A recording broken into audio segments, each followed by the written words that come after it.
Welcome to the City of Chicago's Delegate Agency eProcurement Workshop, and thank you for joining our online training for Delegate Agencies for eProcurement. Here's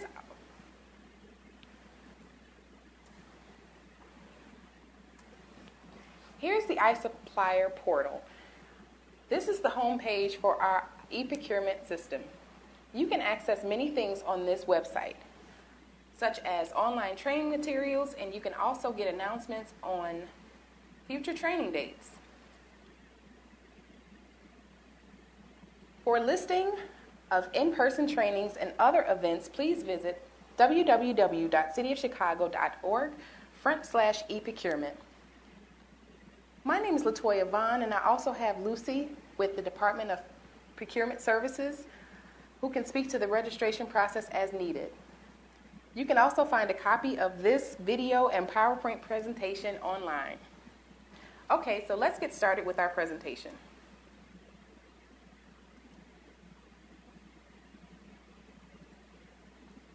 So what we're going to do today is go over the iSupplier eProcurement system and the registration process.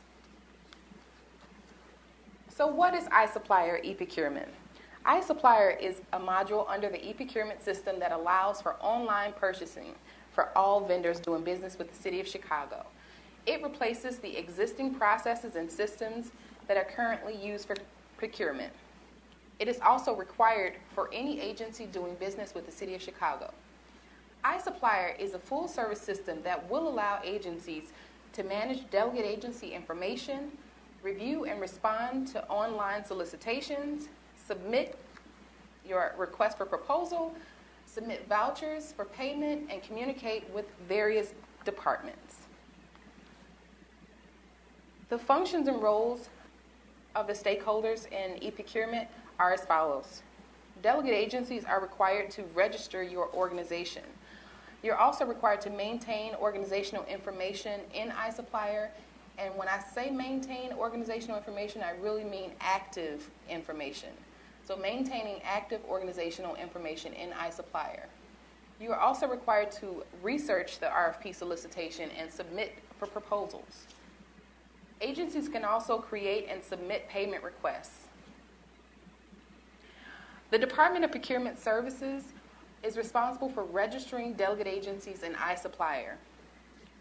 The Office of Budget and Management, or OBM, is responsible for managing the delegate agency eProcurement process and providing technical assistance and training to various delegates and departments. The delegate departments are responsible for developing and managing RFPs and programs, as well as providing program-specific technical assistance and training to delegate agencies. Delegate departments are also responsible for reviewing vouchers for processing to the Finance Department. And the Finance Department is responsible for processing the payments. So all vendors are required to register in iSupplier in order to do business with the City of Chicago. So in order to do that, all agencies must have a FEIN number, or a Federal Employer Identification Number, as well as an IRS W-9 vendor form. All vendors must use the same name listed on the Articles of Incorporation as it is listed on the Articles of Incorporation. So there are two separate processes for registering.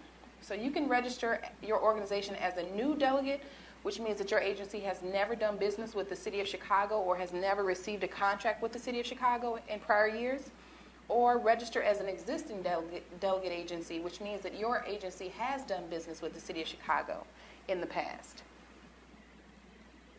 So you can access the registration through http://cityofchicago.org/eProcurement. So during the registration process, you're going to come across on the home page 4 different tabs. So you have a tab for login or registration, view current bids, view online training materials, or sign up for DPS alerts. So as I mentioned before, there is a process for existing delegate agencies and new delegate agencies. So existing delegate agencies are required to request an iSupplier invitation. So this process entails your agency to click the request for iSupplier invitation, which can also be accessed through the email eProcurement eproc@cityofchicago.org. That is eproc@cityofchicago.org.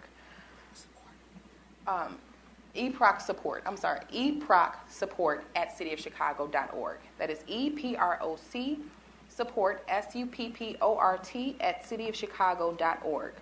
So if you are an existing agency and you click request iSupplier invitation, an email should pop up to allow you to request an invitation. If the email does not pop up, please email eprocsupport@cityofchicago.org. From there, you will be assisted to gain access into the iSupplier system.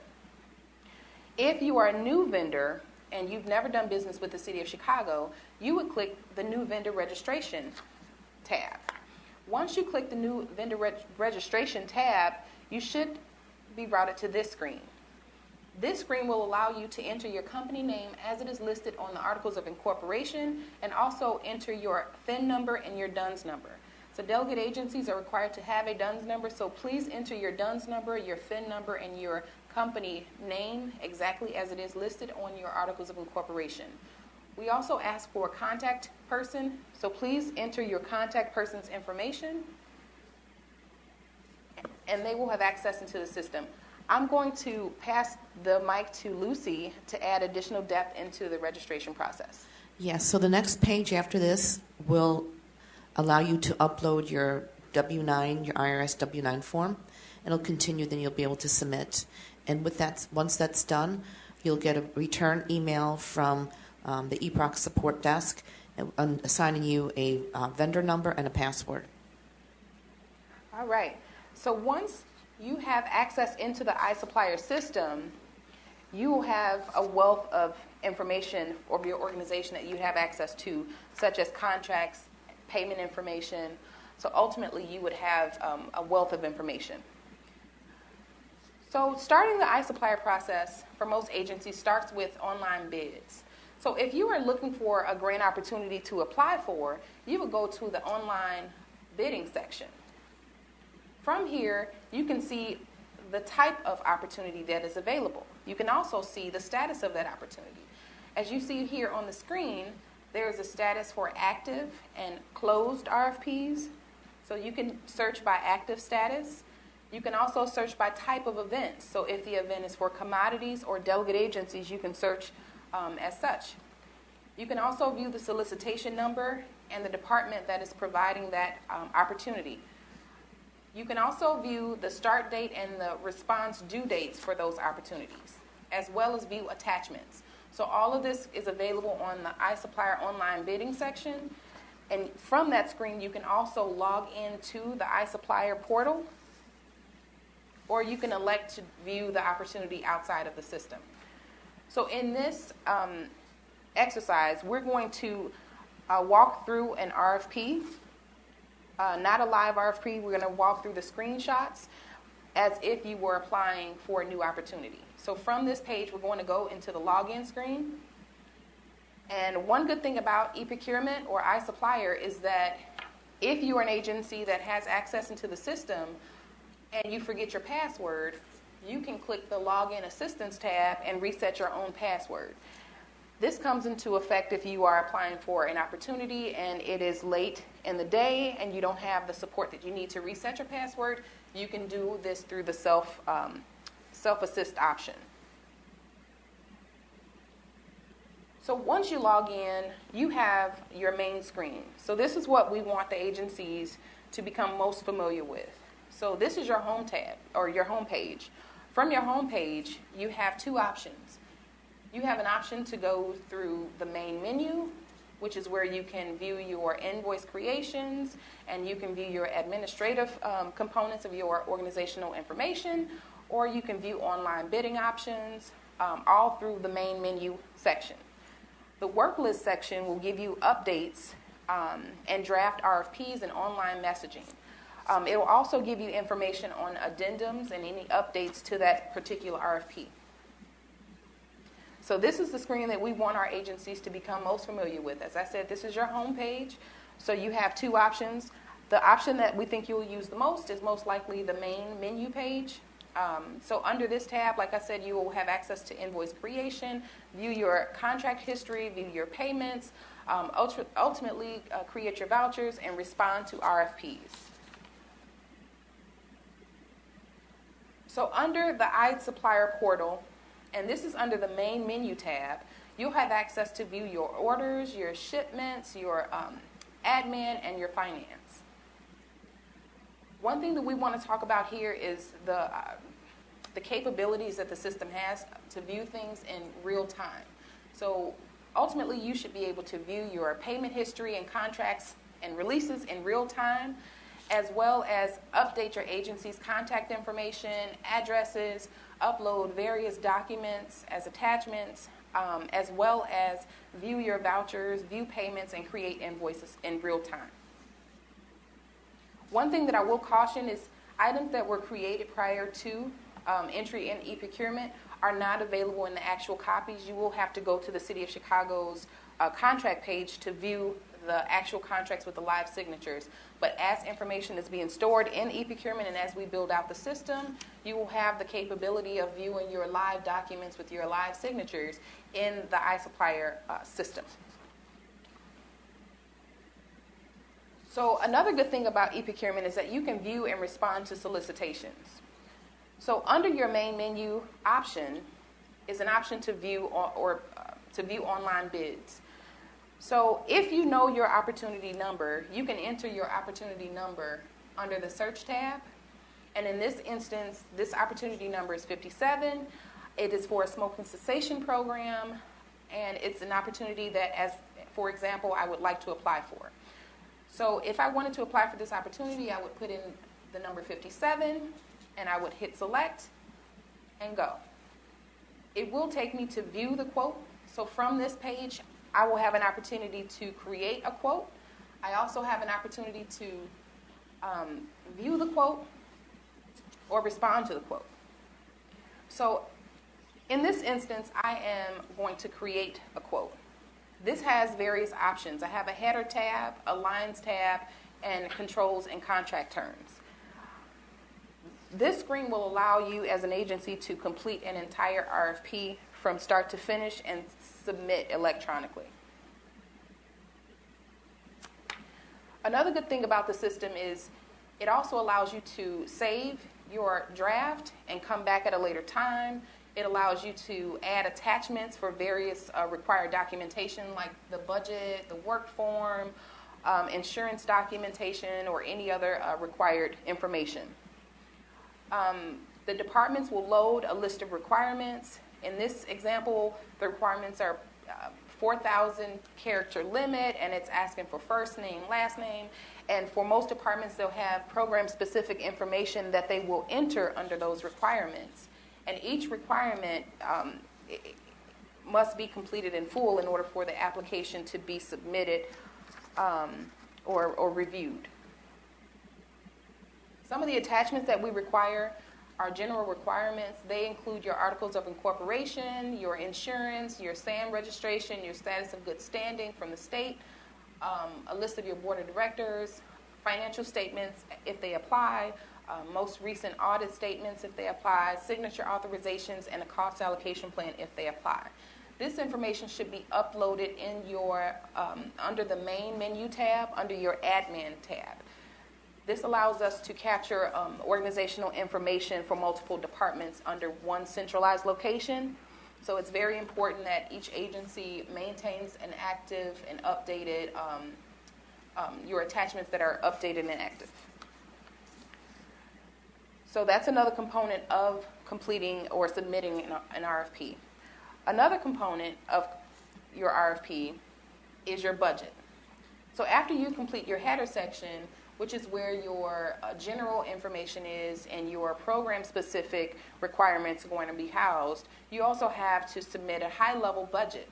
So with this high-level budget, depending on the department that you're applying for and the program that you apply for, we're asking for you to put the high-level, summary-level information by account. So we have a 0005 personnel account.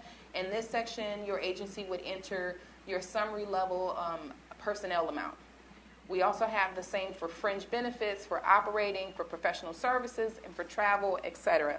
So each agency can complete their line and submit that as a part of their budget request. So now that you guys have submitted or reviewed your online opportunity, you have completed your header section, which includes your general agency information and your requirements section. You've included a attachment of all of your requirements, which could include your budget, detail form, your work program, along with any supporting resumes, whichever is requested by the head department. You should be ready to review and submit your application. After you have reviewed and submitted, or after you have reviewed your application, prior to submitting that application, we ask that you, as an organization, take a second look at the application, and then we ask to an acknowledgement that you are aware that you are submitting this application and the information that you are providing is true. Once you complete that checkbox, you'll enter the person's name that is authorized to submit an application on behalf of that organization, and then you will validate that application to make sure there are no errors prior to clicking the submit button. If you click the submit button and the opportunity is still active and open, you have an opportunity to go and make any modifications to your application. And then you'd have to click the submit and go through the certification process again. You will not be able to make changes to your application after the close of that RFP opportunity has been met. If an addendum happens, or if an update or change to an RFP occurs, you will receive this information under your work list tab as a notification. From that, you will be requested to acknowledge the addendum. iSupplier will also give you, once you get to the addendum section, it will give you an opportunity to review the changes from that particular amendment. Once you have reviewed the changes to the amendment, you will be requested to acknowledge that you've received that. If you have already submitted your application, you must go back and acknowledge the addendum notification in order for your application to be accepted. If you do not accept the addendum, your application will be taken as is.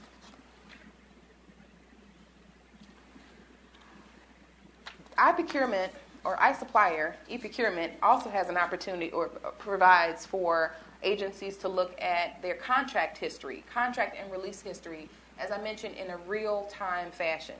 So as contracts are awarded, your agency can go under your main menu tab and view your orders. And this is under the orders tab. In this instance, the agency had received a contract for $250,000, and from that you can see the releases that are processed against that purchase order. In real-time fashion, you can also view your payments.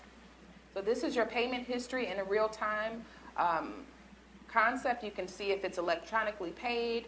You can see the amount that was paid and the remit address or site. You can also do a simple search across your organization to see different types of or different dates of payments against different purchase orders. Ultimately, you'd be able to create an invoice in the iSupplier system by by completing this form. So you would enter your invoice number, and for delegate agencies, we have a specific requirement and naming and numbering convention for our invoices. So you'd have to be cognizant of those rules and regulations prior to submitting that. This information will also be available with the RFP document, as well as in various training materials that we provide. But from this screen, you'd have the capabilities of identifying your remit to address. If any information is not right or correct on this screen, you can contact the eProc support at cityofchicago.org to correct or verify any address information, taxpayer information, DUNS number, FEIN number, or agency supplier name. In order to create an invoice, you'd have to invoice line by line. So most agencies will have a personnel line or a fringe line. In that case, or in this description, you'll see that there's an option for personnel and fringes. Under a certain purchase order number, you would select that purchase order, number and identify the quantity that you would like to bill against. The great thing about iSupplier is that it only, because it is real time, it will show you the amount of available balance that you can voucher against. This should minimize the number of budget revisions or deletions that may result from insufficient funds in this particular account. So iSupplier provides a real-time screenshot or snapshot of your agency's available funds through our payment system. So just to quickly recap, some of the helpful reminders that we have come up with are making sure that your organization maintains active organizational information and that that information is accurate and updated as often as possible. Please make sure that if you have any agent or any personnel that leaves your organization, make sure that you deactivate any users or activate or invite any users to be a part of your organizational structure in our iSupplier system. Also, any information that has not been created or established directly in the iSupplier system will not be available with actual copies in the system. You will get the data elements. Anything that happens or that was entered prior to eProcurement is still available on the City of Chicago's contract website and payments website. Some helpful additional helpful tips are to make sure that you do not click the back and forth browser buttons and that you navigate within the iSupplier portal. There are breadcrumbs in the system that allows you to navigate back and forth within the iSupplier portal, and we do not want your data to be lost, so please do not use the back and forth browser buttons. Also make sure that when you are updating or creating access to users to have access to your administrative portal, please make sure to enter the email addresses before granting any organizational access. Make sure also that you assign the proper responsibilities for those users. One thing that we did not discuss in this presentation is the possibility for online discussions. So eProcurement iSupplier has an option for online discussions that allows organizations and departments to communicate back and forth online. It also allows you to attach budget revisions or various attachments and communicate through a message in the iSupplier portal. Please make sure that you do not communicate any purchasing or payment information through an email system outside of iSupplier. All discussions should happen on the online discussion screen and should be sent and will be sent to the buyer. Also make sure that you save as you are entering your RFP document. Make sure that you save as often as possible. We want you to check to make sure that your submissions are complete prior to submitting that RFP. Please make sure that all of your attachments are named properly and that you verify that you have not completed or missed any requirement of the RFP. In order to do that, please click the Validate button prior to submission. This is to identify any missing requirements. Once again, prior to submitting, please enter the name first and then click Certify. Lastly, this is just some information to give you if you need any assistance. Please contact eProc support at cityofchicago.org for registration questions. If you have any questions about the eProcurement for delegate agency process, please contact obmgmu@cityofchicago.org. And we also have a host of training materials available on our eProcurement website under the Online Training Materials tab. Lastly, we have some useful links for you. If you'd like to look at any City of Chicago contracts online that were entered prior to eProcurement, you can go to this website, to the first link. If you have any questions about the vendor delegate agency registration process, you can go to the second link, which is under the iSupplier website under vendor registration, or if you're looking for funding opportunities and you'd like to apply for a bid, you can also go to the cityofchicago.org /eProcurement, which will take you to the iSupplier website. So thank you for taking the time to watch this presentation. We will continue to update our website as new materials are available, And once again, for a listing of in-person trainings and other news or events, please visit cityofchicago.org/eProcurement. Thank you.